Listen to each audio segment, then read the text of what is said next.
welcome to the show. I'm West Coast with your humble host. This is the Barry Black Community Reloaded. I want to talk about some serious issues tonight and just a little perception and things that I perceive from this last debate. So tonight we're going to be talking about the second presidential debate, Trump versus Hillary Clinton, okay? It's going to be a recap. I hope you guys have actually seen it. By now, I post a link in our private group, Bay Area Black Community on Facebook. Hope somebody's had time to look over that, and you have some jewels to share with us tonight. So I'm not sure how long the call is going to be. We'll see how the flow goes. I said it for 2 hours. We're probably not going to use the whole 2 hours, but I said there in case we get into a good heated discussion, you guys want to talk about it for a while, we have the time allotted. So just a few observations that I made myself I want to go over with you guys on this second presidential debate. So before I start, I want to check the room. You guys go ahead and press 1 on your keypad twice. Let me know if you actually watched the whole debate by now. Just press 1 twice, so you'll it's like raising your hand. Press 1 on your keypad twice. Let me know if you've seen the debate.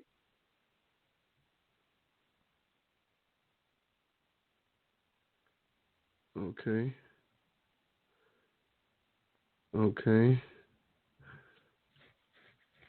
Now press 1 again. Your hand will go down, so I know you don't have a question. It's just a hand raising situation here. Okay. All right. Okay. So what you'll be doing, you'll press 1 to show you raise your hand. Press 1 again to bring your hand down. So, okay, cool. Now that's good to know. Okay. I guess before I get into that, I want to talk about The Birth of a Nation just briefly because I'm not sure who's seen it. And those listening to my voice on YouTube, go check that movie out. You must see the movie.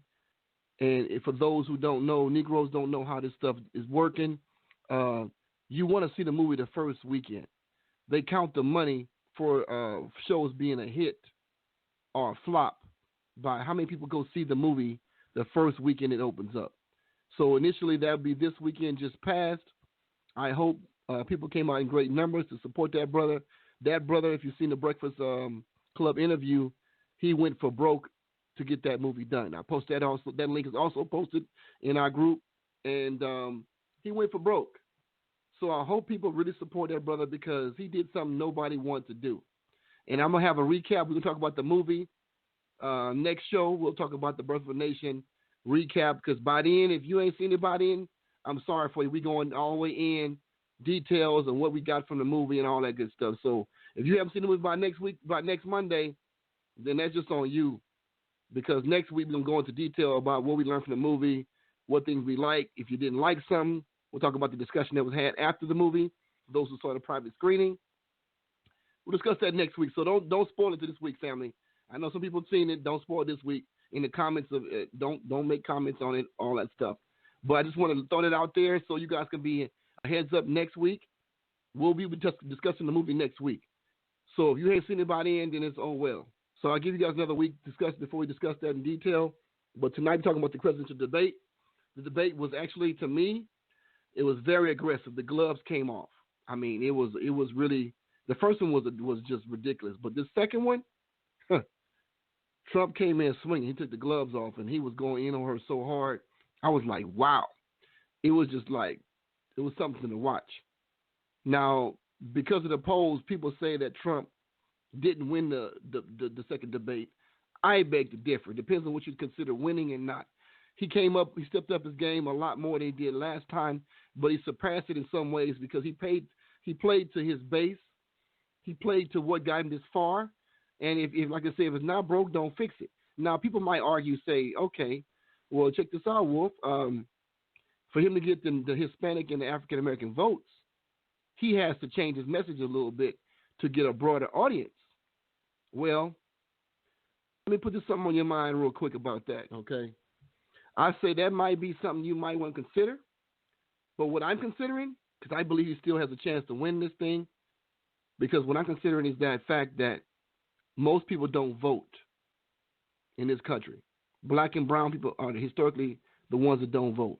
For President Obama, they came out in record numbers. The first time, the second time was a little less support because things didn't get happen for us the way we thought, but we came back and people voted. Hell, I voted for him twice. I'm not sure how I feel about that now. Looking back, hindsight is 2020, but I voted for him twice myself. Okay. Now, so my argument is this. For those who think that he's going to totally lose, he lost this debate, I get what you're saying, but to me, Hillary Clinton didn't change at all. She's pretty much coasting, thinking she has a victory. And I'm going to tell you something. For those who didn't understand what happened the first time around with President Obama's election, Hillary assumed victory very early on. And what happened was a surge of support for President Obama, and she got her ass whooped. And she's and word has it that she really don't like the Obamas. And if you heard about the emails that Colin Powell was hacked along with some other people, he talked about that, how she still calls him that man.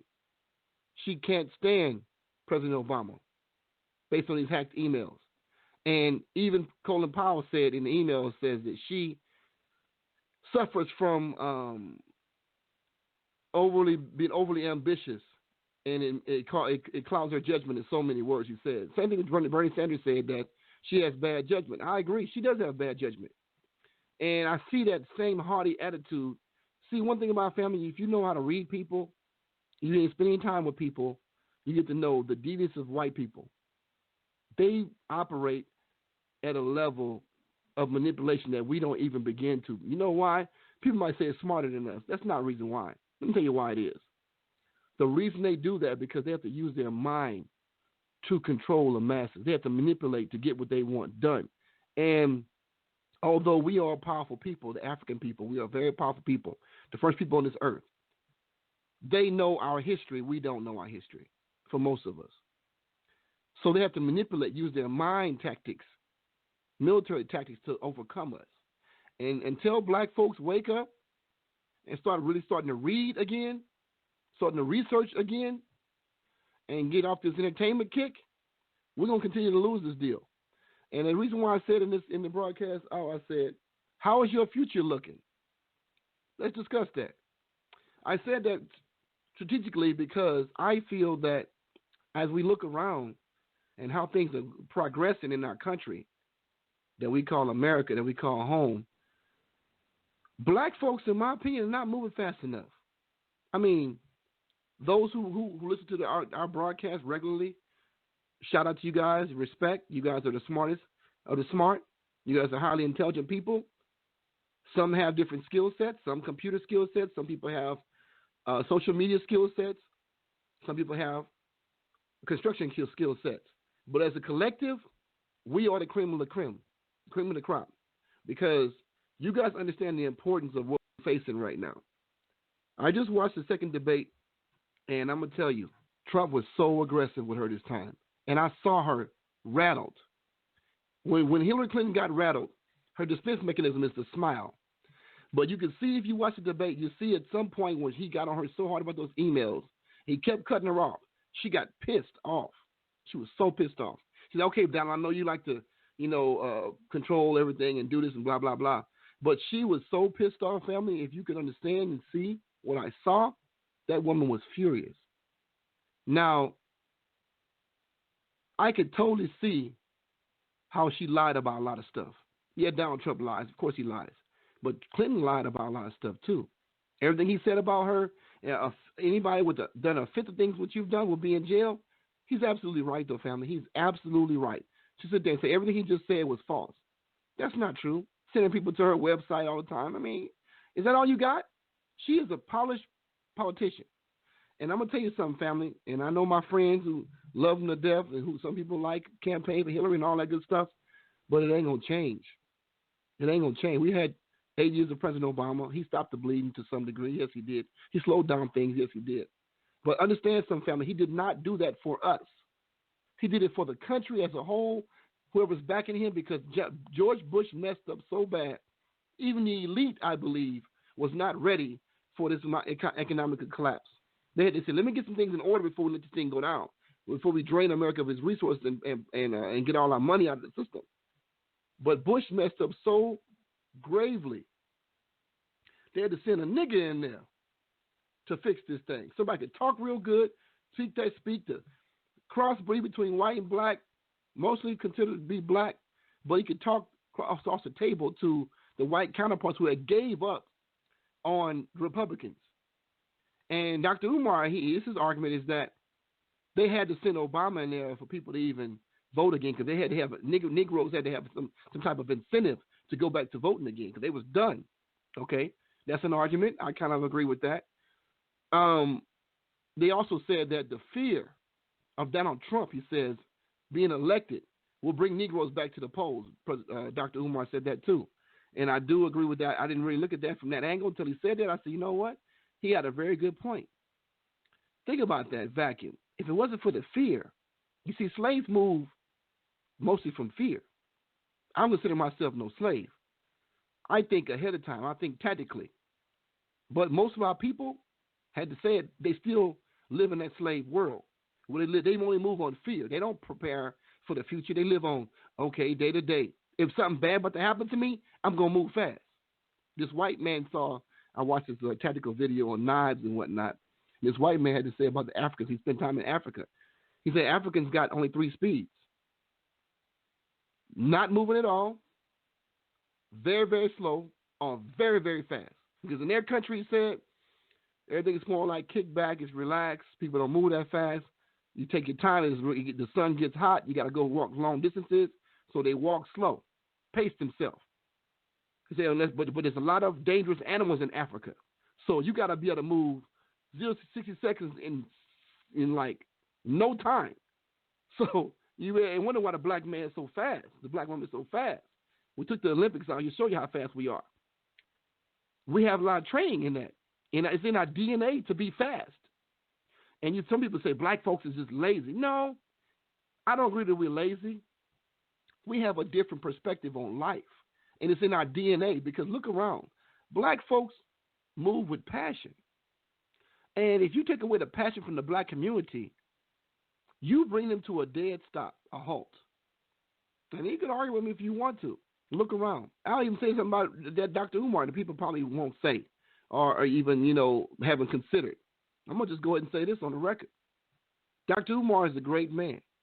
He's a great orator. He speaks well. He's very intelligent. He gets the crowds going. But you know what? For the average black man and woman who listen to him, who fill up audiences to see him, I hate to say this, and people have said in comments in YouTube, they respect Dr. Umar. This is true. But they're moving, it's a feel-good feeling for them. It's like, to me personally, what I believe is like going to church. A lot of the most Baptist churches, and they get out there, hoop and holler, and bless somebody, pray for somebody, and make all the clapping, they get all loud, they joyce, and they dancing. That's the feeling that Dr. Umar gives people. Those who are really, slaves. And I just say about my people, I love them, but a lot of them they haven't waken up to this fact. Or this is where my opinion, I consider it a fact, but you be the judge. But if you think about it, look at what we move on, family. We move on excitement. We move on passion. Yes, touch the heart of African people in America, and they will make moves. So Dr. Umar does a lot of stuff. He talks about a lot of information that's true. Black folks they pay to go see him. It's like going to church to me. I watch them, but when they go home, they go back to whatever they was doing. You see, it's only temporary. And the white man, it's like, look at white people. Look at us. 3 speeds. Not moving, pacing yourself real slow, or extremely fast. And it's like, I just have to say that's why I say, how's your future looking? Look around you, look at our communities. There's people who are awakened, but to me, to be awake, that shows you're moving, you're doing something. You're not just awake. Yeah, I understand it's happening, but what are you doing? How are you trying to help anybody else? Are you trying to gather the troops? Are you trying to organize? Are you trying to split some information to help people? What are you doing? You just sitting on your ass, on your hands? Nothing's going to change that way. And the kids that are coming up behind my generation, the millennials, see the millennial white, Asian, and Hispanic, and the Indian people moving forward. Our millennials are still in the street. a lot of them. And the ones who are not, we gotta grab them, and we gotta try to mentor them, try to help them, try to spend some time with them, and get them on the right page because we ain't got that many years to get this thing straight. So my thing to you guys is this: I'm watching the debate, right, and I'm saying to myself, man, if this man gets in office, it's gonna be hell to pay. I see him get so mad. He apologized if you haven't heard about what happened with the sex tape. He talks about groping the women and talking about how he can get what he wants, being a celebrity figure, and how he was trying to screw this lady, but she was married. She didn't want to give him no play. Cut him all on tape and a recording. A lot of people probably didn't hear that, but it was very vulgar. And the New York Times put it in the paper. They didn't skip over any words. They used all the derogatory terms, the profanity. They put it all in there. They are trying to destroy Trump so bad, family. And I'm telling people like this: if he can withstand this last blow with this videotape, with the audio, and he had to apologize for it, which he never apologizes at all, I believe he's gonna be in the White House, family. And I'm kind of conflicted about that because I watched the debate, the second one. He was on her about the emails, about her lying. She just covered up. She smiled and she just deflected. And something about her husband, he brought that about her husband. She didn't even comment on it. She is very smart. Hillary Clinton is very smart. But one thing I dealt with white folks like Hillary Clinton before. My last boss in corporate America was a lot like her. And it's all in the eyes, family. Look at her eyes. You can tell she is so far detached from our people, from the American people. She makes a lot of money. She's wealthy, too. She ain't a billionaire, but she's a multimillionaire. Don't get it twisted. The Clinton Foundation has financed a lot of movements, and they pocket a lot of money. Like in Haiti, they put money together to help Haiti, and they pocketed a lot of that money. Haiti's still in shambles. They should have new housing and a front for the storms, all kinds of things they have right now, but they don't have none of that. Why not? Because it's passing too many hands. So if you want to help our people, family, and I've been debating, I've been fighting with this, wrestling with this idea about this 501(c) business. When you go into government control for them to fund you, to give you these perks to be a part of their nonprofit organization, people might argue with me, but look it up, spend some time on it. You might get some perks, true enough, but you're under government control. They decide what your organization can do and what you can't do. That's why I decided, I'm going to keep my organization, our company, to be a community-based organization. We operate on donations and what we bring together as a group. So if you would like to donate to us, feel free. There's a big red button on our web. It's www.bayareablack.org. You can donate whatever you want. $20 a month will be appreciated. If you can do 10, 15, 20 or more, we ain't going to stop you. We appreciate everything you give. And what I'm going to start doing, too, I've been thinking about this for a while. I'm going to start giving out T-shirts to our community. We have T-shirts made, printed. And what I'm going to do is, for anybody who gives a donation of, in any 1 month, over $50 or more, or $50 or more, let's say $40 or more. $40 or more, I will send you a T-shirt. I don't care where you live. I'll mail you a T-shirt in your size, with the Bay Area Black Community logo and website on it. So that's going to be something I'm going to start doing. I'm also looking for a good person who is actually good at in design. I want to make some brochures, some things I want to do. So if you guys know anybody who's good at that, black, preferably black, because it's kind of hard for me to ask somebody. I don't have a lot of time. I'm doing so many different things at once to do all this work personally. So we can delegate some things. If you know somebody who's good at InDesign, Adobe, Photoshop, send them my way. Have them send me an email to bayareablack@gmail.com. They're looking for some real talent here to push it to the next level so we can get things moving in the community. Because what I'm seeing right now, I see Donald Trump going to be in office. I still feel that way. Some people might disagree with me. Put in the comments, tell me what you think. But the lies that Hillary Clinton has been telling, we know Donald Trump's a liar. It's okay. It's a given. So when you got somebody supposed to be a seasoned politician who's been in office for over 30 years, doing whatever, for whatever agenda she wants to put together, and she lies blatantly like that on TV like that, you can just hear the audience like, oh, nobody believes in this woman. But what choice do we have? They destroyed Bernie Sanders, who I think was the best option. He's the most honest person, that's for damn sure. But he's 74 years old. He ain't going to run again. It's over. So I'm looking at the next 4 years, family. Donald Trump likely to get in office. He might likely get impeached or something but before he does that, he might do some serious damage, family. He's so cutthroat. He's so quick he's a counterpuncher. And I tell you, the man can do some damaging that we can't recover from. It's already down there. It's already written in the books, in the history books. We just ain't read them yet. It just ain't happened yet. But some bad things going to happen this time around, family. I don't care who gets in office. Hillary talked about in this debate, she talked about how Putin was responsible for hacking government officials and congressmen and whatnot. And she's saying that Putin was the president of Russia was backing Donald Trump to be elected. She brought that up too. That may be true, but then again, it's not really proven. But the point of the matter is, it don't really matter. If that happens, what are you going to do about it? See, Hillary Clinton and all the politicians on the Hill, they have lifetime benefits. They have lifetime income. So whatever happens, family, it's going to affect us, the people. So they can sit there and say they worried about us and all that stuff. But you know what? In reality, their check is not going to stop. They can be in office forever. Their check is not going to stop in Congress. They get lifetime, the best health benefits that money can buy. A pension for the rest of their life. So with these things, kind of type things happening for our people and the kind of business that they have on the Hill, why would they give a damn who wins? They're going to go in the back room and shake hands anyway. For a lot of them, I truly believe that at this point, Hillary really don't like Trump.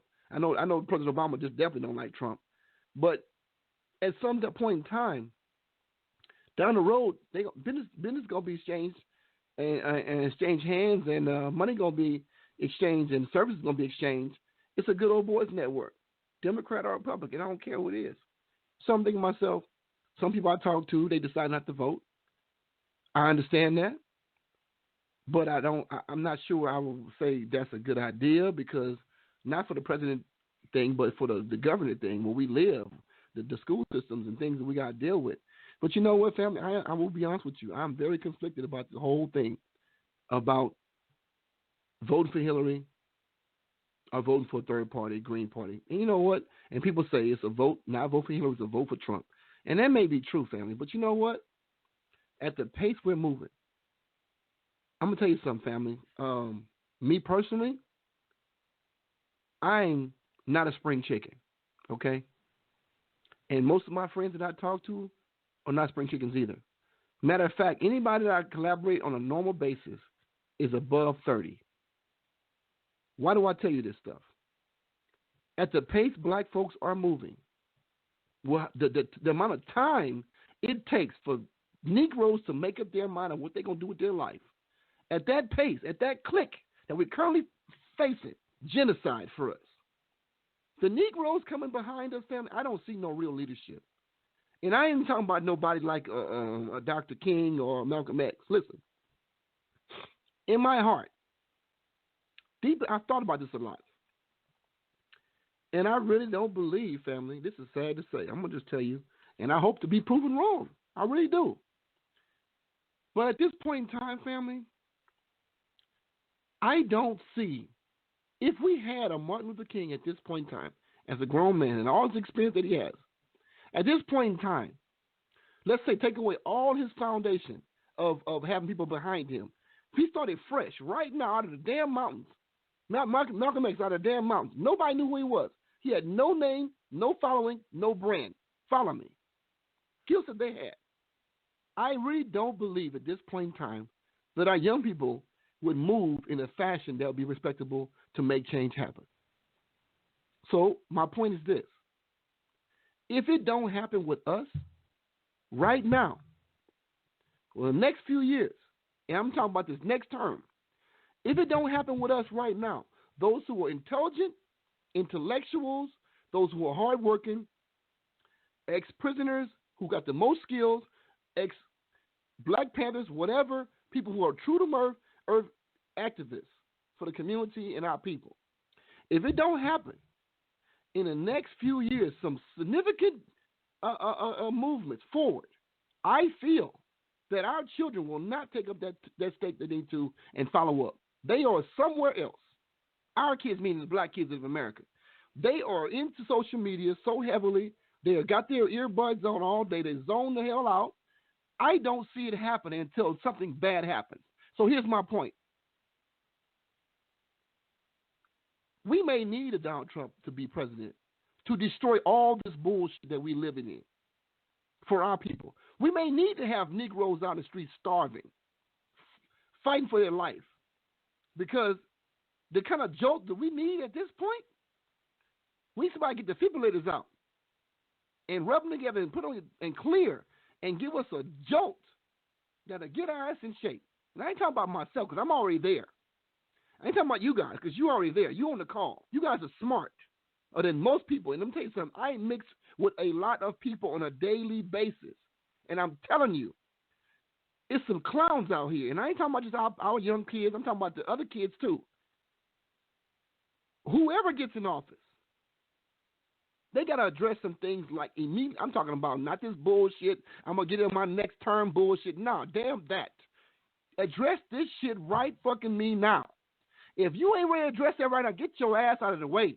Because I'm telling you, we got maybe 2 years before they just destroy this country to the point where there's no fucking repair economically. So try to put a movement together when nobody has no damn money. Just try that. Well, how you gonna have a grassroots movement when motherfuckers out here ain't got food on the table? See, this I'm gonna make a broadcast about this too because it's some people don't understand. When you can't feed your immediate family, you cannot think about anything else. Nothing. You got to go out here and work for the man to bring home just enough food, just enough shillings to put food on the table and pay the damn rent. You come home, you're tired. You working 2 or 3 jobs. Ask me how I know. You come home, you don't feel like dealing with nothing extra. And everybody I run with, they all got the same story. Everybody's hustling out here. Talking to people whose minds are in the clouds.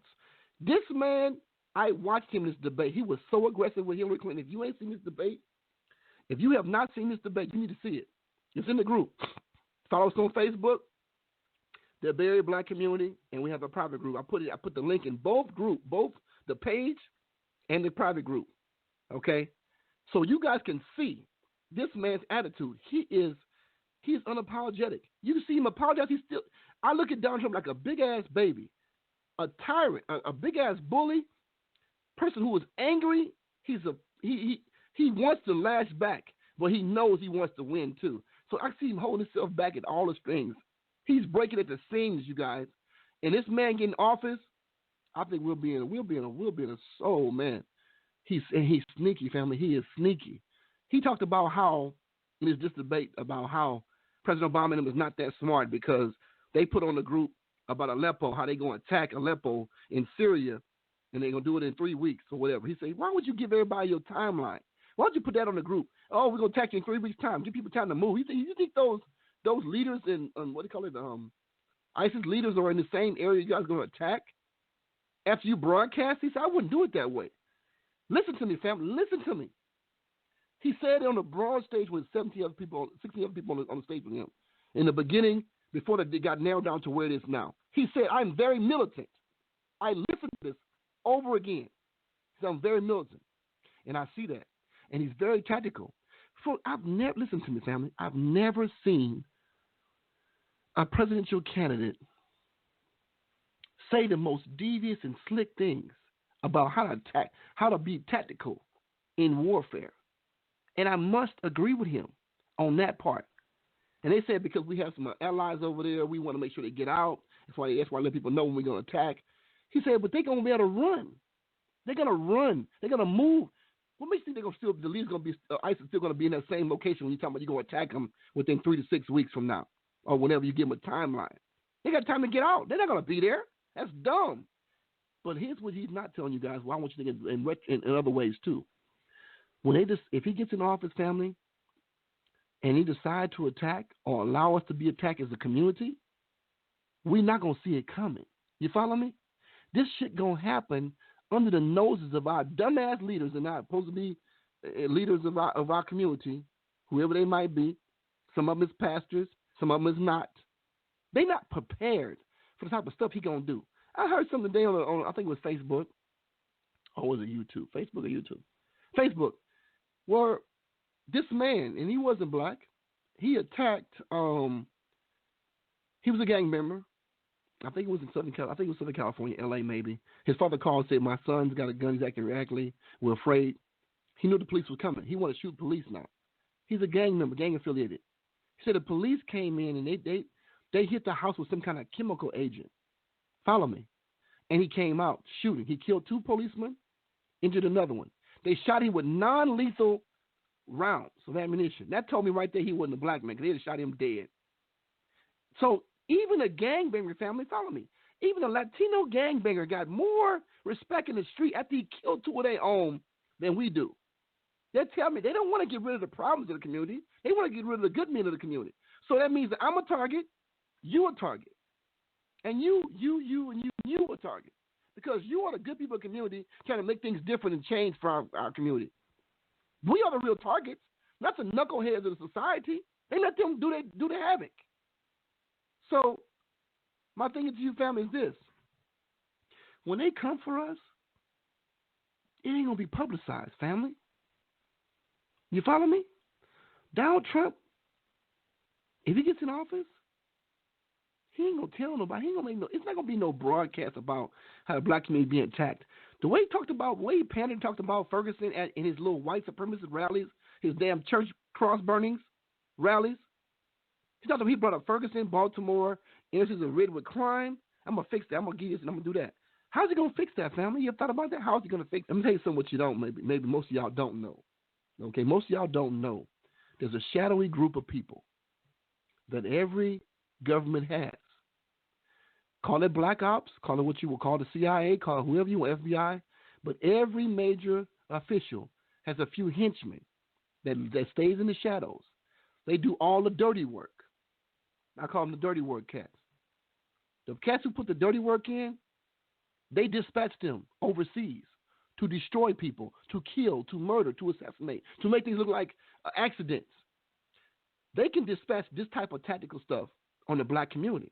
Believe it or not, you think that we just so reformed, we in America, we got free because you can eat without being, you can go to get on the front of the bus and all that shit. You think that shit matter? That's nothing. White folks is dying out in this country. And before they go all the way out, they're going to make a last big stand against their number one enemy, black folks. So I'm telling you something, family.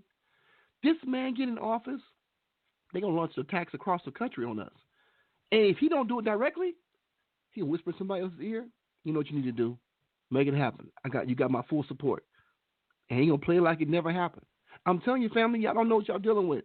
I watch this, man. I know people who are tactical thinkers. I know folks in the military. I know folks who train military people. I'm familiar with some of the tactics that they use. And I'm going to tell you, when I saw that man say that, I said, you don't tell them that. It's going to be so many killings that they ain't going to point the finger at who did what. You think George Bush killed some people. You think President Obama killed some people. Let Trump get in there.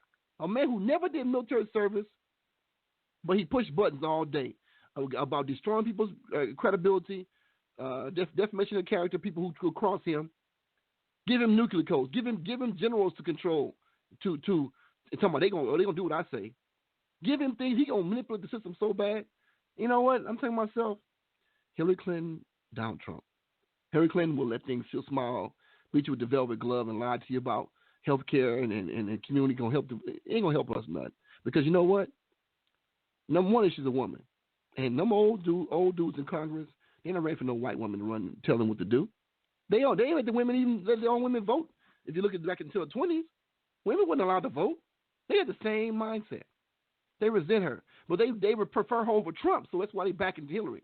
So I'm thinking because she's just so much greater than Trump, she's not that much greater. She just smile and he do it directly. She do it behind your back. So the difference is she might care about society as a whole. I'll give her that. But as far as black folks, if you call the president of the United States that man, you still have a white supremacist part of you that you feel like you are better than him, and you can't see how he won. Clearly, you're smoking because the man articulated way better than you. He's more comfortable. He's more even-tempered, and he showed he could lead the world. President of the Law Club, all the stuff that she had. I'm Hillary freaking Clinton. How the hell he beat me? That man. This from the emails that got hacked from Colin Powell, and which is a good friend of Hillary Clinton. Told her she was too ambitious. So she gonna go out there, and she also talked about in this debate. She talked about President Putin, talking about he's the reason we need. I would deal with President Putin. I would stop him from doing this and doing that. She gonna put us in a war with Russia. So it's like, family, look at it from both sides. Who you want to be president? Who you want to go to war with? You want to go to war with Trump as the commander in chief, or Hillary Clinton commander in chief? Either way it go, family, we're gonna be in a major scale war in 4 years. I don't care what nobody say. All I'm saying is, you're gonna do the next 4 years sleeping, walking slow, entertaining yourself, doing whatever, or running fast for your life. I don't know about you guys, but I got my track shoes on, okay? I'm running. Me and my group, we are planning. We are running to get our things together, preparing for whoever gets in office next year. So I suggest you guys do the same thing. And if you're not already, family, if you're not talking to your friends about revolution and how we can change our family and our future for our community, if you're not doing it, you're bullshitting. And if you ain't got no friends you could talk to like that, you need to make some new friends. Let me tell you something, family. I started this whole broadcast deal talking to my friends, considering issues of what we're dealing with, how to prepare for the future.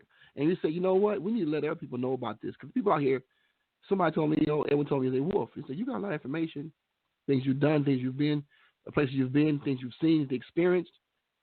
You got a gift of gab. He said, things you could teach other people. Every time I talk to you about stuff, he said, I learned something new. And I've heard that from more than one person. I said, you know what, the hell with it. Let's go and start it up. So I'm hoping we can help some people, because you don't want to be that guy or that woman talking about, I just didn't know. Nobody told me. I didn't know. I'm sorry, family. Ain't nobody going to care. And I hate to say it, think about this for a minute. If in our community, we're taught to hate each other, disrespect each other, kill each other, hurt each other, the slave minded, basically, mentality. So those who are awake and moving forward as a group, a unit, a family, those people are going to be okay if they can find each other, because they got the same mindset. Move as one unit. But for those who haven't found that circle yet, and you're looking around like, who can you trust? If you ain't strong as you need to be, you come across the wrong kind of black folks, they're going to kill you too, or get you killed. So you really need to be running right now, family. I don't know how else to tell you. You need to be running right now. Running to find your group. Running to find your circle. Sorting the circle you already got. Because one false move, one bad judgment of a relationship of somebody you just met, put so much trust into, and they stab you in the back, you're in trouble. You lose your life. You can lose your family's life. People you care about's life. So this ain't really a time, family, to be bullshitting. Drake and them concerts and Lil Wayne and basketball, football game, they're going to always be there. That shit ain't going to change. They keep that TV, keep you distracted. Netflix is on demand. You can watch it whenever you want. Amazon Prime Video, whenever you want. Hulu, whenever you want. Cable TV. They got the little box. You can watch it and record it whenever you want. Don't let that be your excuse where you ain't on this damn broadcast or you're not making moves in the streets, campaigning for your community. Don't let that be the excuse, because when that shit get cut off, you spend all that time, and what did they teach you? Is they going to teach you how to survive under martial law? Is it teach you how to survive in a community that's living in lack to the point where they don't have no social services for you to partake of, no food services, no income, no lights, no water? Is that stuff you're doing going to prepare you for that kind of stuff? If not, slow up on that shit. Slow up on that shit, because it ain't going to help you.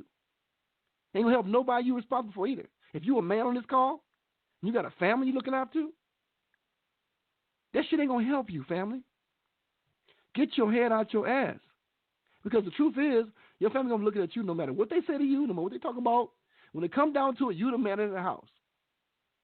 Whether they treat you like that or not, when it comes down to it, you the man in the house. And you look real stupid, come to the point where like they're dealing with right now on the East Coast with this Hurricane Matthew. You look real stupid. Not having enough supplies for your own damn family. Have to go beg your neighbor to give you some food for the day or a couple of days, couple of weeks until the FEMA aid come through for the disaster for the crisis, for the martial law, for whatever it is. You'll look real foolish having to be a slave for another man, another woman, because you didn't prepare your own family, mentally, physically, emotionally, spiritually. That's your fault, because that's your job. And if you're a woman with kids, single parent home, same speech for you. Don't nobody care that you're a woman. You think they care about that? It's going to pop off? My kid's going to eat or your kid's going to eat? Who going to eat first if I got the food and you ain't got it? My kid's going to eat first. I don't care how much crying you do. I don't care how much you got going on with your kids. I don't care what you in lack. Nobody gives a damn about that. Because if survival comes down to survival, family, survival of the fittest. It isn't survival of the most needy, most greedy. Survival of the fittest. It didn't say the most men, the most women. Survival of the fittest. That's all it says. Hope that's you. Hell, I hope that's me.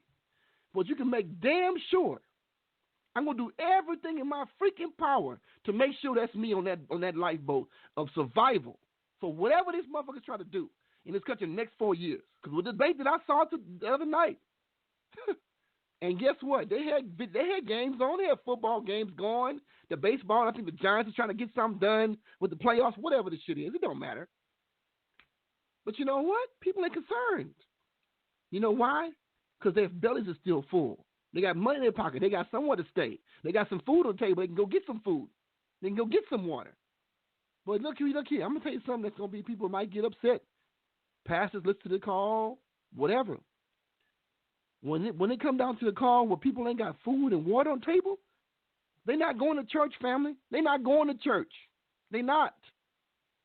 Unless church offers some services, food and shelter, water.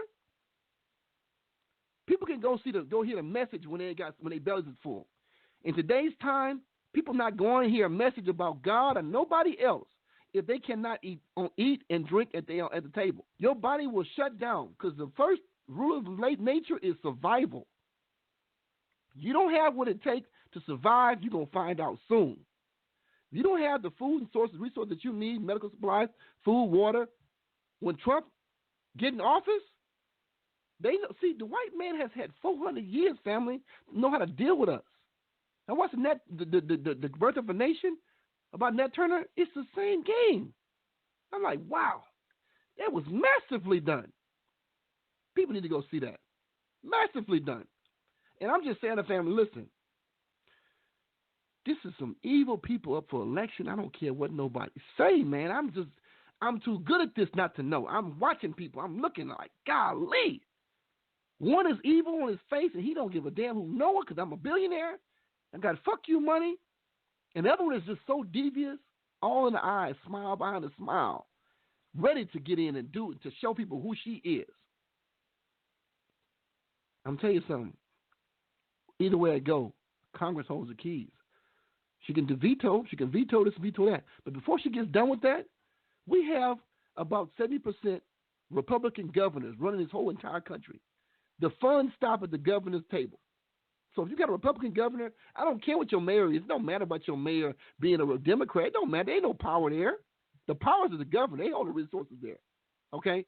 So if we get a Republican president, whatever bullshit they decide to pull up in Congress, from the House to the Senate to the doorstep of Donald Trump, and he gonna sign it because they billionaires, their family gonna eat. They ain't worried about nothing. We better worry. So I'm conflicted about that, family. I'm conflicted about, I'm to the point. Part of me saying, what the hell, we'll let it ride now, because I don't see my people getting to be where they need to be in my lifetime, and that pisses me off. I'm asking myself, you know what? It'll happen faster. We get Trump. This should have happened faster. Everybody will be awake when you can't eat. People getting killed like worse than what we got right now. White militias forming in the community, running by, reaching up, grabbing people in the middle of the night, burning across your neighborhood, whatever they might be, burning in our houses and churches and stuff. If we got the kind of mass chaos we had in the 60s, I think folks might try to wake up a little faster. They'd be at every goddamn meeting. They'd be on every phone call trying to get something done. What should we do? Because they fucking scared. That's why they would do it. So, I'm kind of conflicted about that. Part of me says, you know what? The hell with it. Let it ride. Let Trump get in there. Let's deal with this shit right now while I'm young enough to deal. Don't let me happen when I'm 65 years old, 70 years old, you follow me? not feeling that good, not working that good, not moving that good. Then some shit pop off, and I can't hardly defend my damn self. And my kids is out there in the street, and I can't help them or whatever. So let it happen when I'm at my prime, my peak, or somewhere close to my peak. And let's deal with this shit now. Because I don't want to be no damn slave again. I don't know about you guys, but I don't want to be no damn slave. Exactly what we're going to be. We got no goddamn economy. Exactly what we're going to be. New modern day slaves with no jobs, no income, no food, no shelter. Beggars. Like Dr. Claude Anderson said, beggars and prostitution and crime. That's all we got. And it's enough people on the street right now in these tent cities to fill up the rest of what we got. And I'm not trying to be in that group. So with that, family, I digress. I'm going to open up the call. Anybody got they want to call? I see somebody already got their hand up. That's CJ. Let's see. Welcome to the call, my brother. What's going on, man? Hey, man, what's going on? You had a question? You gonna speak? I know you had your one up. I don't know if that was a mistake. Was that? No. Let me. Okay. There's a couple of things I need to say. I'm just mad that you took so long to let me get in. Man. Okay, bro.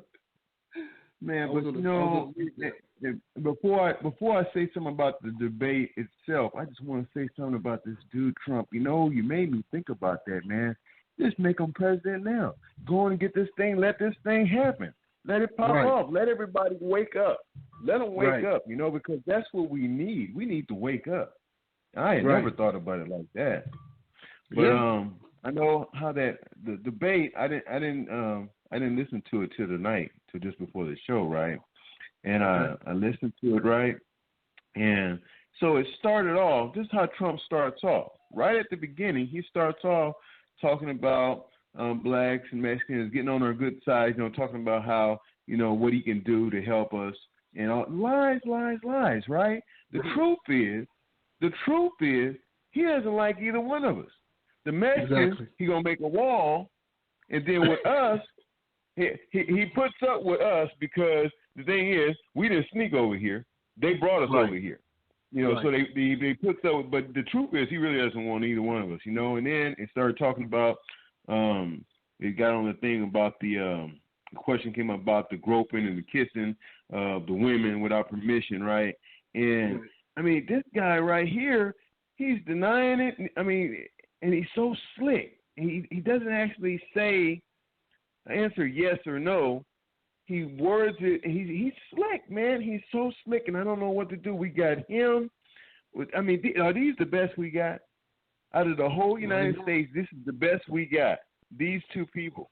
This is crazy. You know why? You know, in a way, it takes almost $1 billion to run for a president. It takes almost $1 billion to run for office. Who got that kind of money?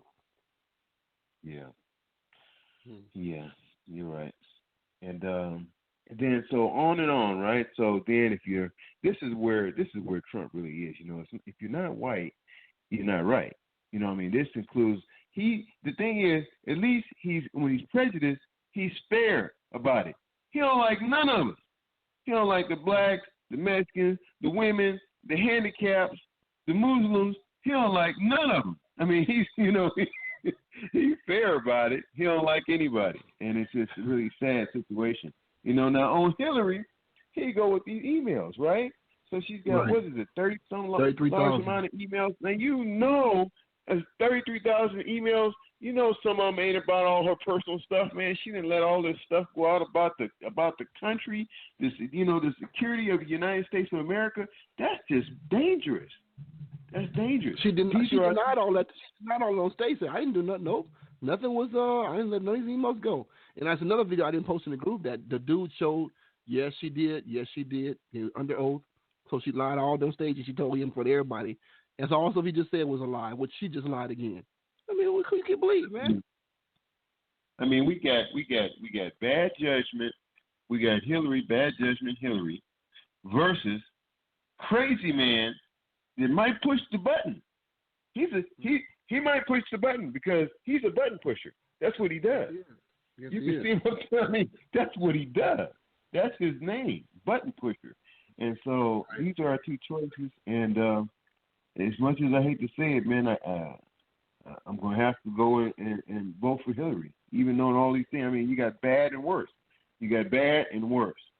You're going to sit back on you got to get up, take yourself out there and vote. You still got to vote. And then there's a lot of other issues on the voting block. So, I just urge people that they should go out there and vote. I had one little thing to say, kind of borderline negative with you, sir.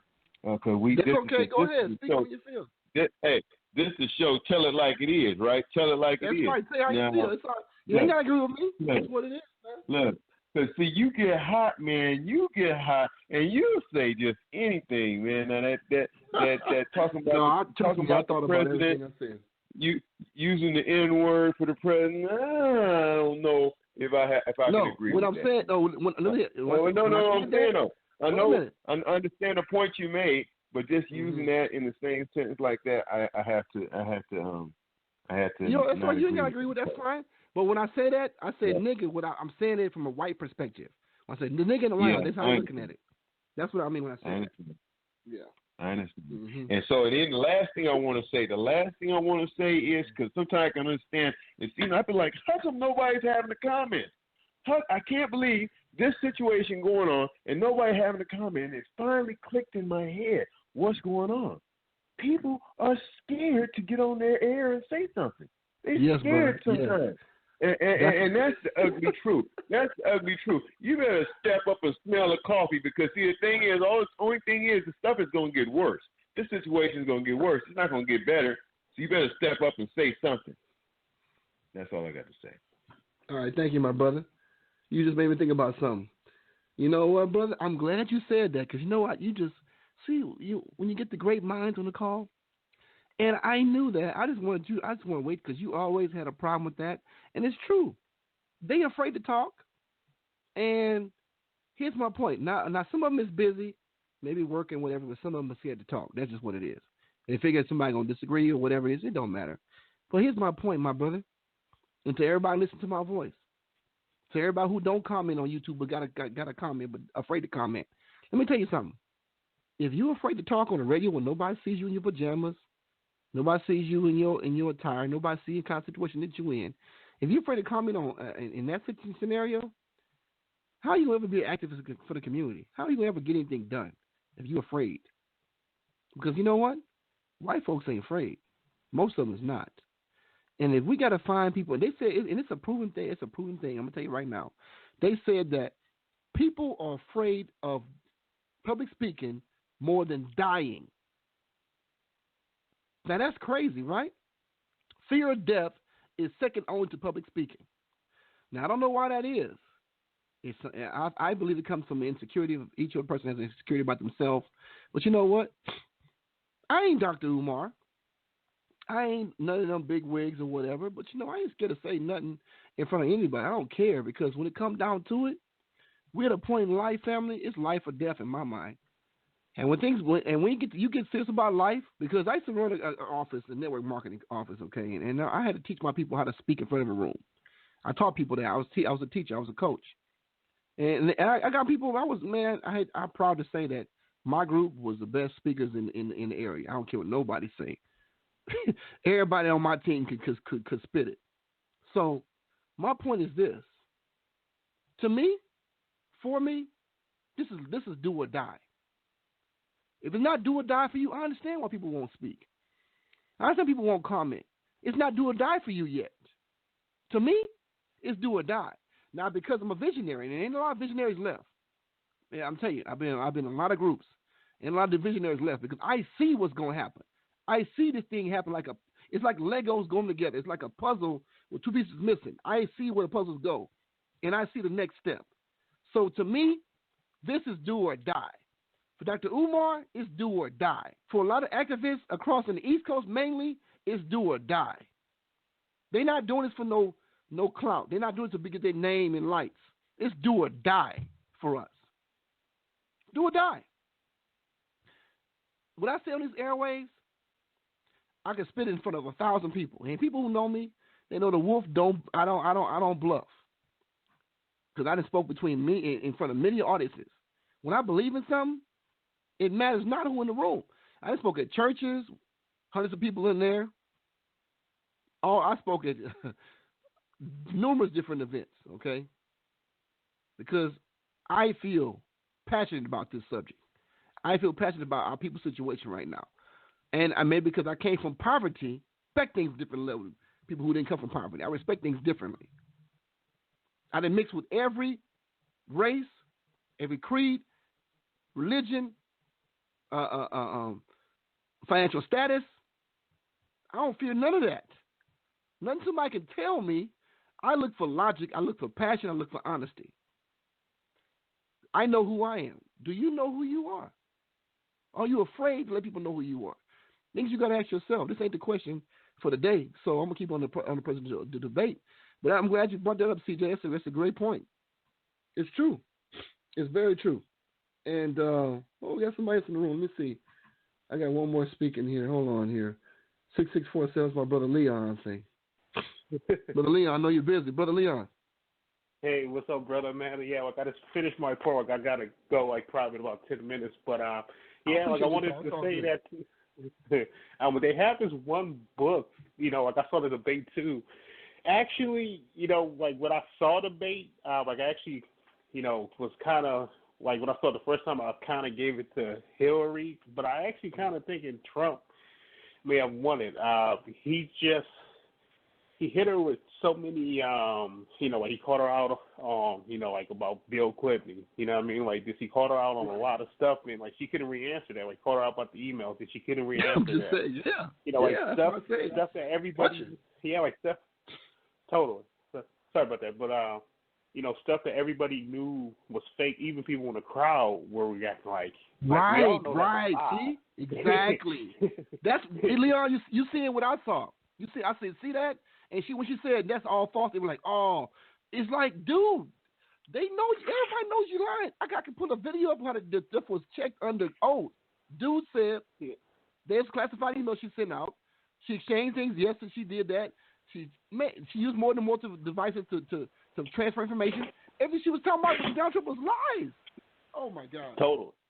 Oh my God. We're in trouble, bro. We're in trouble. Oh, totally. But I think we just gotta go the grassroots route. Like one of my favorite civil rights people is Lady Ella Baker. Like everybody keeps talking about like this, we need a leader. We actually don't need a leader. Actually, like she was one of those people. She was behind SNCC, which was the group behind Stokely Carmichael.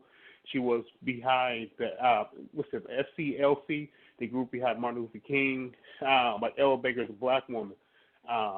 She believed that, like if there's going to be any like grassroots revolution, basically, I mean that it can't be any real change.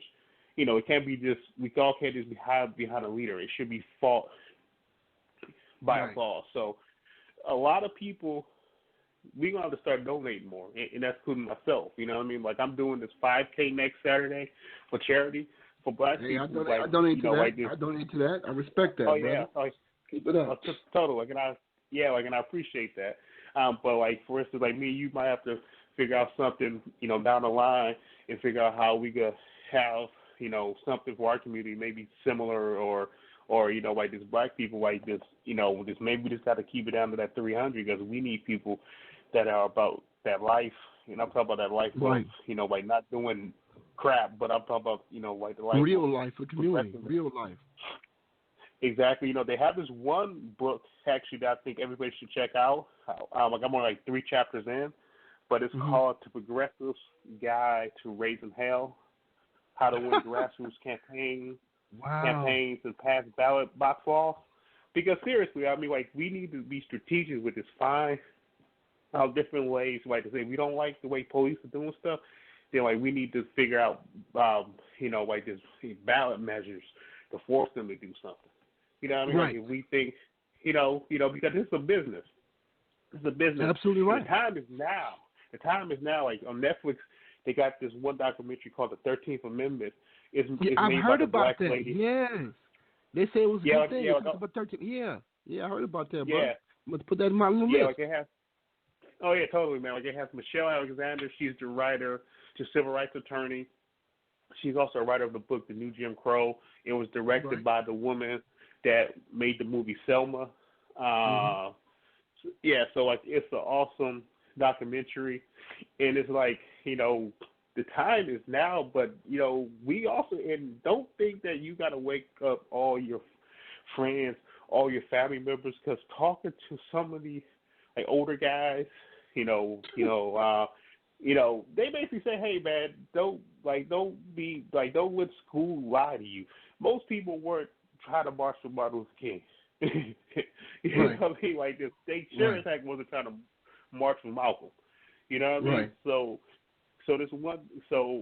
we are that generation. You know what I mean? That's right. We not dealing with segregation as far as legal segregation, but we dealing with segregation as far as gentrification, as far as they can just move us out when they want to. We deal with economical segregation. Economical segregation. Exactly, and that's one of the things. Mm-hmm. Exactly. The thing is, our schools are broken, so our people are miseducated on that. Yep. So, it's one of those things. So the time is really it's not a lot different. Like the tools are just different. That's one of the things they always tell me. The tools are different, but it's not that much different as people try to pretend that it is. And another thing about one thing that you said I want to comment on is about speaking, right? Right. People got to learn to find their voice, be it writing, being speaking. If you worry about some backlash, you don't have to say that'd be crazy, whatever. Have it fact-based, But we have some crazy people get on. We have crazy people get on this line, and we just deal with it. It just happens sometimes. But nobody here to crush nobody. It's a family. Oh yeah, totally. But besides, people need to call into your radio, and interact with the blog more too, in the Facebook page. But we also need to learn how to speak in general. You know what I mean? Fact-based, articulate. Just because and I'm also taking more writing classes and speech classes. Public speaking is one of the biggest fears, kind of like you said, and we gotta get our message out.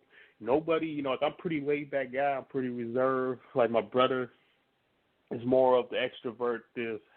Who also my brother, my soul brother. Right, every day. Yeah, that's true. Yeah. But I want to, but I'm one of those guys. I'm one of those guys. I'm one of those guys. I'm, pretty way back chill. But as I get older, you realize, hey, you know what? I got a lot of stuff to say, and nobody can say it better than me. Which is not to say that somebody can't speak better or doesn't know just as much. No, I know what you mean. Totally. You mean only you can be you. Exactly. So you brought a good point. You brought a good point, Leon. You brought a good point, my brother. And not to cut you. I'm gonna say this too while I'm thinking about it. Listen, family. For those who listen to this, listen. Get behind us, okay? I will carry you. Just show up. The president of California Black Chamber of Commerce, Brother Stone, told me to me personally. He said, Wolf. Oh, he called him Sean. He said, Sean, half of the job is just showing up. Half of the job is just showing up. And you know what? What do you mean by that, family? I'll tell you a story, short story, interject here. I was not going to go to this, I got invited to go. He came to my town hall meeting. I think you were there, Leon. You remember? He invited me to go, but he invited us to go to his community wealth forum. I was on the panel. And he talked about it, and I learned so much there. I met so many different beautiful people and connections. He said, you know what? Half the job is just showing up. And he's right. Listen, you ain't got to be the best speaker. Just get behind me. The wolf will carry you. Just show up. Just show the hell up. I will carry you. But I can't carry nobody. I ain't going to get you from your house. I ain't going to make you call the phone number, and we have an event somewhere. You got to be told and go pick you up for you to show up and you got a car. No. Show up. Be with us in solidarity. If you can't speak for yourself, be with us in solidarity. We got the people who can speak. Hell, we got people who speak all day on you. But just show up. That's all I want to say, Leon. Go ahead, bro. Oh yeah. So basically that, just go out there and speak. And the more I start studying, psychology and studying, just the human mind, I think a lot of that stuff that we have to get over, and it's a human thing. It's not just a black thing. It's a, every group, they say, I guess it may go back to our ancestors or whatever. Right. So when, it's just kind of that fear of, this being kicked out of the group. this being kicked out of the tribe, basically. Right. And right. like when we watch TV, I mean, like it's pretty understandable when you think about how judgmental we are. Like something happened, we judge people. If and it could be for something minor. I mean, like we find ways to go after all kind of people. I mean, like we see people might go after Umar, like like in not only any like major factual things. It's just like, hey, I don't like this because he should do this, he do that. So like we always have that fear of being kicked out of the tribe. So, but that being said, I mean for the most part, I mean the way technology is now, like we could choose to interact with people who are on the same level, meaning like me and you don't live next door to each other, but we choose to, like connect, and like, and so like to the other people, like just passing by, like just help those that you can, unite with those that you can, but like just even within myself, like I had to find that it's that we, so like if you're afraid of public speaking, just start public speaking. I mean, no matter what you've encountered in your life, I mean, you've encountered way more stuff in your life that's worse than public speaking. In fact, it's like therapy. I remember like when I was writing my books, writing my poetry, writing my blog posts. It's literally therapy. I mean, I suggest anybody do it and call into the show. Just blog, get your own blog, whatever. I mean, it's literally therapy. Like you literally, like it gives you strength. Like, does people think that is weakness? No, it gives you strength. And when you call in on a show like this, or you call in on a blog, you see connections that you make with people, and like you can unite with those people. You know what I mean? Like, and anybody that's going to judge you harshly is usually a person that you shouldn't be messing with anyway. Like I'm the king of purging people from my life because, like there's a lot of people that right. Like there's a lot of people, like when you start to make that transition into, like empowerment, they on some BS. Like I literally have friends that were cool, and all of a sudden, like I didn't know how much I've changed. Like I've always thought about, I've always studied my history, studied my culture, but once you start to go out there and start to like, raise funds, start to get involved locally, you start to see what friends are coons. You start to see what friends are, like this, scared. Like you start to see like this with white friends, like are racist, whatever, right. but like for the most part, the part I had to deal with, there's so many scared coons. It's like man, it's insane. And we're gonna talk about I that mean? with the Birth of a Nation movie. I watched the Breakfast Club interview I put in the group. Talk about how black people like, don't do that, man. Don't do that, man. They're not gonna take that too well. It's a lot of slaves, bro. People give so much clout to people who are in Hollywood. They make millions of dollars. Yes, they make millions of dollars, but they're $1 million slaves, family. They're not better than us. They scared.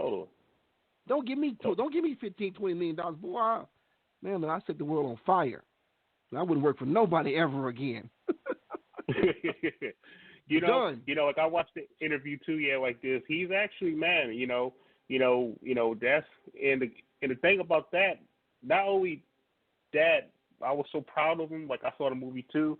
Is that it's like I think I posted my ticket there in the group. I think so. I might not be sure, but like I know. You did. I saw it. You shot out. Okay. I saw you.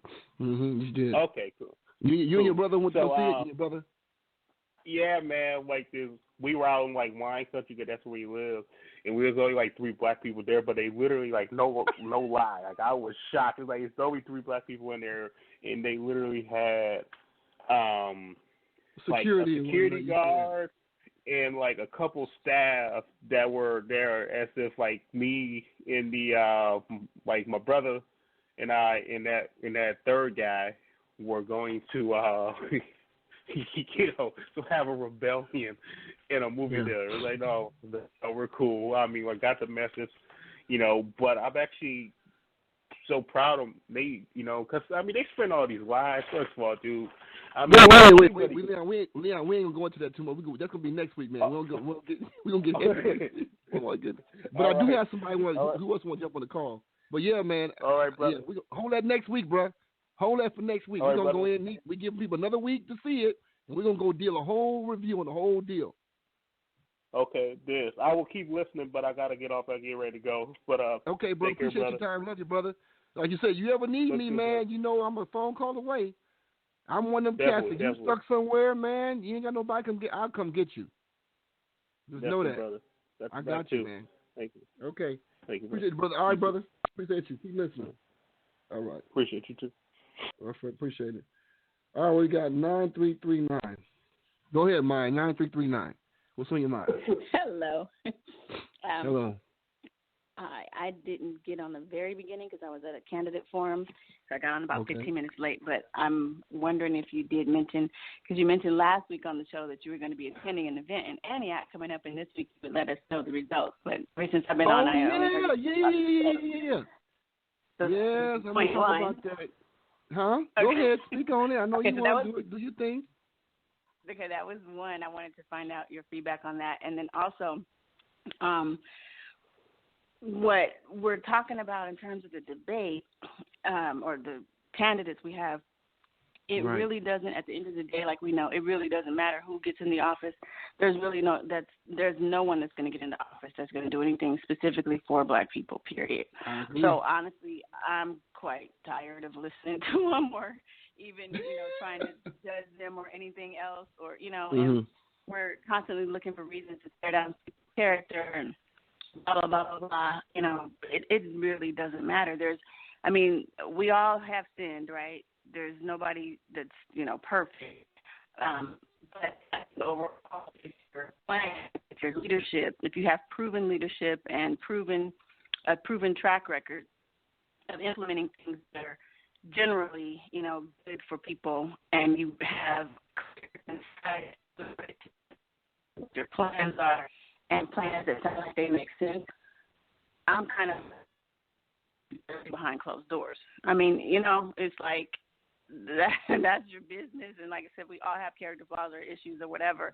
To me, that shouldn't determine, who you are as a leader. And I know, character does play a lot with leadership, has a lot to do with leadership, but if it's something that that's not affecting anybody, I'm not saying I don't excuse Trump and him saying that he was groping people, kissing people unwillingly and all that, because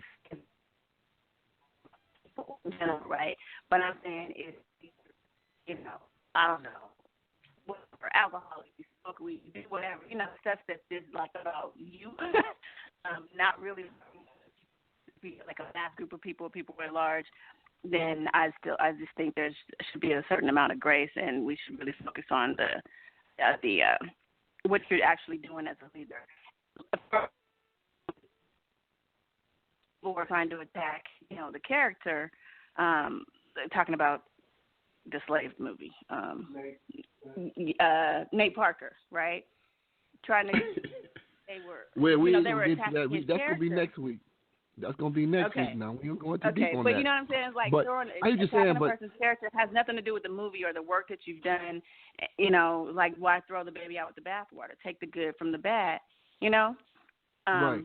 But anyway, at the end of the day, like I was saying, I don't think it really, I'm really just kind of tired of talking about the presidents and everybody the candidates. They're going to do anything for us. I think we should really be focused on what are we going to do for us, by us, about us. That's it. That's all. Well, I appreciate it, but here's my take on that. Okay, I don't watch debates. I don't watch debates myself personally to see what they're gonna do for us. I watch it to see what's gonna be done to us. That's just my thing. Because I'm looking at the character. Because see, in my mind, I'm very tactical. In my mind, I'm looking at what can I expect from each type of candidate. Also, I look at what's going to be done based on who gets elected, like as far as my investments and whatnot, what should I be invested in based on that. And also from this healthcare standpoint perspective, those who got healthcare, and we know it's ridiculously large right now. If you lose all the healthcare, it's going to make a big difference for us. So I'm not concerned about them per se for what they're going to do for us. I'm looking more at what they're going to do to us. So I look at there's two different ways they're going to handle this. Trump going to handle it one way, Hillary going to handle it another way. So I go over to debate this. Now, the third debate, I only got one debate left. Based on how the debate go, I may not do a review on it. If it's the same old, there's nothing new to it, I ain't going to go into a review on it because I've got other things to do.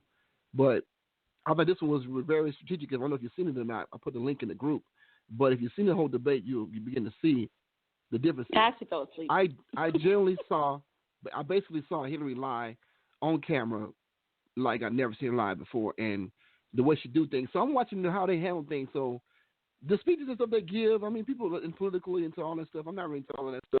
Politically speaking, I care more about what happens day to day, but I do care about what happens at home locally. So who is our governor? I'm concerned about that.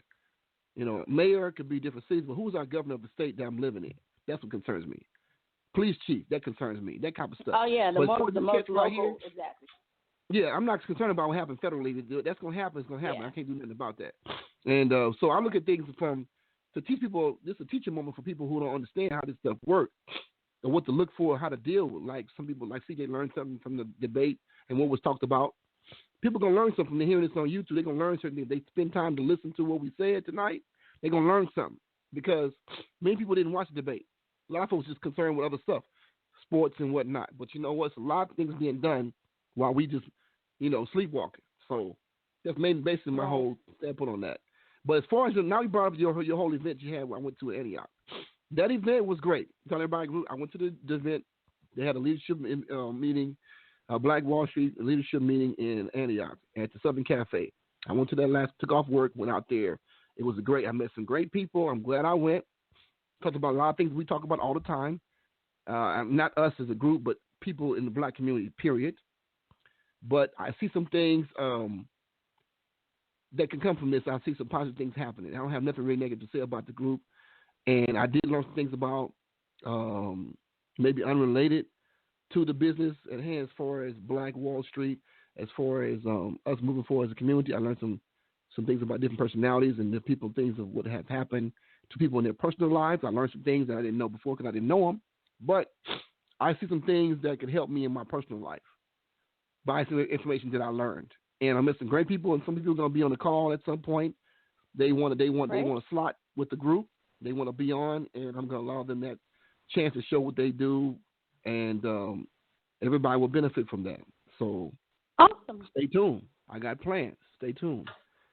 And I understand the next meeting we're having is in November. I don't know how you make these dates. You just pick them up. I don't know how you do it, but you've done it. November 5th. I mean, no warning. I mean, it's a Saturday. I mean, it might be one of my busiest days to work, but you just threw the 5th on. I don't know how you did it. But anyway, you did it. So, yeah. So that's that. It was a great meeting. I hope that the second one we can make moves, and also with the black pages that you guys are trying to put together directly for black people. I want to say to you, I suggest maybe you gotta get with the lady. I think her name is Carla Bugs or something. She does the very black market where you get the people together, black-owned businesses. You might want to get with her. She probably has a list of people could go in your book. Okay, great. She's actually in the State of Black Oakland group. She was in my group. I kicked her out, I think, or she left once because I gave her a hard time. I apologized to her. I said, I'm sorry, sister.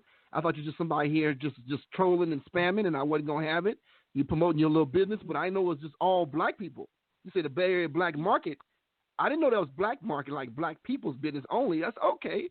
I can respect that. You can she said, I apologize. She said, no, it's cool, she said, because you got to be cautious like that with people and be careful, and I respect that. I said, okay, it's cool. I apologize to her because I said, ain't so many words. I'm not having it. Don't come in this group just posting stuff. You ain't talking about what we talking about, just posting stuff to say your little plan. I'm not having it. So I apologize to her. I said, you're doing a great thing. So, I'm going to let her back in. So I'm going to give her moderated rights. She can come in and post her little stuff because people need to know what the black businesses are in the Bay Area. So I figured if you talk to her, you might get a fuller list. I met a gentleman also just a couple of days after that. Brother, he used to run a mortgage company. And he said, we're going to be in touch. He said he helped people put together finances for certain things. So I said, I'm going to have to get with him, and maybe he wants to be in that black director as well. But he actually is not. He used to own a bank. He used to own a bank, black man. He used to own a bank, and now he does mortgages from home. He put together financing and whatnot. So he don't own a bank anymore. But I'm thinking if I put him on a call and give him an hour, hour and a half, whatever, for his time to talk about what's possible. He has experience. If he owned a bank before, you follow me? I'm sure he has experience that can help us with about the money world. I mean, I did mortgages too, but I'm sure he knows a lot more than I do about it. But so maybe I'll have him on and we can discuss what he has to offer for the group. So all I do is, family, is for people to be educated, make better decisions. But like I said, I'm not going to just go to your house and get you on the phone, drag your ass to the phone. I'll take you in the car and take you down somewhere when your car works. I think we help people to where they need to be, but you can't help lazy people. I mean, it's a waste of time. I've done that a lot of years. I've carried businesses where people spent a lot of money on people who didn't want to do it. They weren't motivated. I'm not doing that no more. I'm on another level right now. I'm like, I'm sorting right now. I'm sorting. You're on the level, we work with you. I don't care what you don't know. It don't matter what you don't know. Come with your heart right. We can work with you. Well, if you don't want to do nothing, you got skills. Let me tell you something, people. If you got somebody in your group, your circle, whatever it is, they got amazing skills, but they don't have the want to, they don't have the will, cut them loose. It's a waste of time. Not cut them loose to the point where you don't talk to them, but put them on a back burner. Because what I learned in my life, 80% of the work is done by 20% of the people. And I don't think it's going to ever change. So if you got people with great skills, you almost like, oh my God, we just get this person. No, it don't work that way. Amateurs convince, professionals sort. Professional. So if I got somebody, I got two people. One got great skills and I can teach him how to do it. One person don't have skills and teach him how to do it. I'm gonna work with the person who got the willing heart and willing spirit to learn something new. I'm gonna work with that person who could be great, excel, and all that great stuff, but don't want to do it. It's a waste of time. You're gonna have your headaches. It's a waste of time. Cut them some slack. So that's where I'm at right now, family. I'm gonna get people on this call. That's gonna help, and those who listen, it'll be recorded, so you can just get some nuggets later on when you have time. And that's what I want to do, and that's my contribution to the community. Until we get some people who are ready in place, who bought that business, I'm working on a brochure. I'm working on some flyers to find the soldiers that we need to move forward. But like I said, I'm not moving with no lazy people. I'm not doing that. I'm wasting my time. I've done that, been there, done that. Got a T-shirt, umbrella, and everything else came with that package. I ain't doing that no more. I'm very cutthroat right now. Carla Bugs will tell you I'm cutthroat, but she's good people, so I'm going to put her back in the group. So that's that. You got so much you want to add to that, Mai? If not, I'm going to call it a day.